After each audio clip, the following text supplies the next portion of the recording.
Hey, I'm Ben. Coming up, the White House Correspondents' Dinner do-over, Elon's The Odyssey AI edition, and more. But first, last week the White House posted a video of airstrikes on Iran set to Katy Perry's firework. They timed the boom boom boom to the bomb's landing, to which Katy objected. This is worse than the time I played Another One Bites the Dust at my grandmother's funeral. It's a new news dump.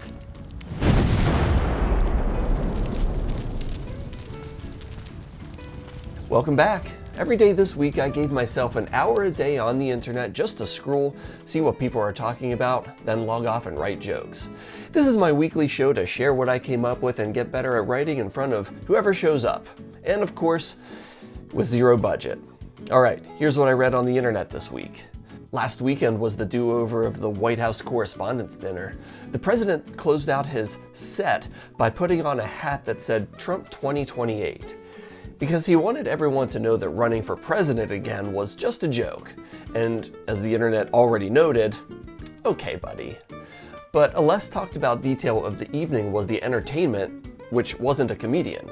They booked a mentalist, a guy named Pearlman, and he pulled the acting attorney general on stage and asked him to lie about how much money was in his wallet. That's right, he did this in a room full of professional liars. And at that point, he turned to Trump and said, "Lie to me about how many times you've told your sons you love them. Every day. Bullshit. Lie to me how many times Melania said she loves you. All the time. Bullshit. Lie to me about how many times you've been to Epstein Island." 0? Now we're getting somewhere. Lie to me about how many times you've soiled yourself today. Also none. I could have done with a little less of that pettiness, but the show's called News Dump, so I'm keeping it in. Anyway, speaking of Epstein, also at the dinner, the Wall Street Journal won an award for courage. It was for their reporting on that creepy birthday card Trump sent to Jeffrey Epstein. And the best part? Trump was right in the room when this happened. But if publishing the card Trump says he didn't write is the bar for courage, the bar's so low that Cash and Pete are getting hammered in hell. Anyway, Trump's speech ran about an hour, so every journalist filed workers' comp claims due to traumatic brain injury. The Trump administration has also announced an overhaul to a federal program aimed at curbing teen pregnancies.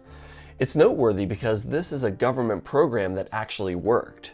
The new guidelines are spearheaded by RFK Jr., so the government's new guidance for teen pregnancy is slip and fall into a creek of sewage water. Ugh. Christopher Nolan's The Odyssey came out this month, and it's doing big business in theaters. But not everyone's happy though. Elon Musk announced his AI, Grok Imagine, will make a better movie by December, and that his will be historically accurate. Something about how he thinks Helen of Troy wasn't black, blah blah blah. So that's right, he spent the week promising to make a historically accurate movie based on a fictional story, with a Cyclops. But don't worry guys, like all of Elon's other products, this one definitely will not go down in flames. Those are my jokes. Got better one-liners than the ones I came up with? Leave them in the comments. Also, you should like and subscribe. But for now, it's time for me to log off. Cheers, bye.